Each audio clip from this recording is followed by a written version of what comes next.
Ashama hordoftoota tokko baga nagaan gara YouTube channel kiyyaa dhuftan jecha arras mata duree addaa tokko isiniif qabadhee dhufeera.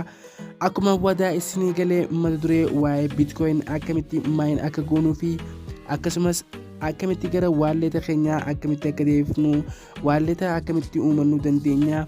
Walumaa galatti mata duree waa'ee Bitcoin yeroo jalqabaatiif eegaleera.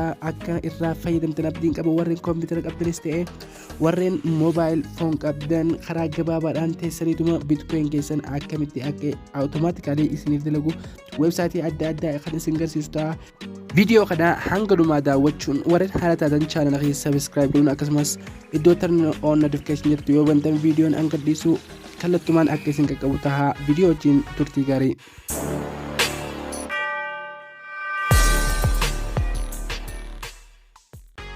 Hayyee hordoftoota tokko baga nagaan deebitan jecha arras websaayitii addaa akkuma argaa jirtan kanatti websaayitii kana keessatti kallattiidhaan osoo waa takka hin duudin rejistireet godhuudhaan jechuudha yookaan mazaggabachuudhaan Bitcoinii fudhachuu dandeessu haalaan amma isin an fudhachaa jiru kanaani Bitcoiniin karaa salphaadhaan akkamitti websaayitii irraa argatanii fi wantoota biroo hedduu kan isin garsiisu ta'a.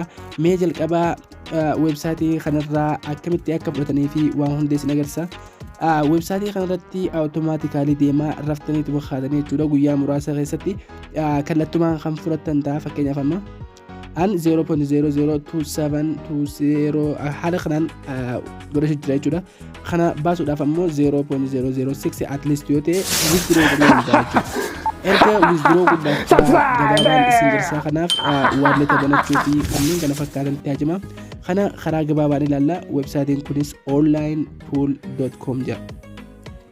onlinepool.com jedha. Akkamitti akka mazaggabatan isin garsiisa viidiyoo kana keessatti. Mee amma kallattumaan akkamitti akka mazaggabatan isin garsiisa. Warreen haala taatan liinkii isaa diskiripshinaan ni argattu. Warreen kaan ammoo kiroomoo kana seentanii kiroomoo erga seentanii iddoo sarcheettu kanarratti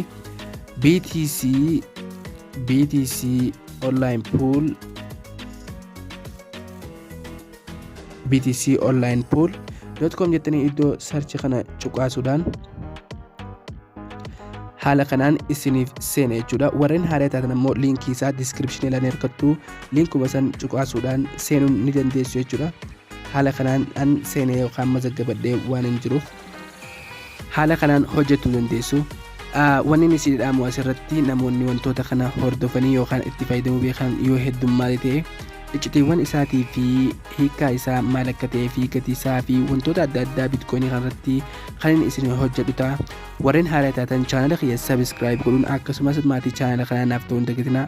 Viidiyoon kun akka isinitti tole abdiin qabaa. Laayik godhuun namoota biraatiif sheer godhuun hin dagatinaa. Waan daawwattaniif baay'ee Tell me pretty lies, look me in the face. Tell me that you love me, even if it's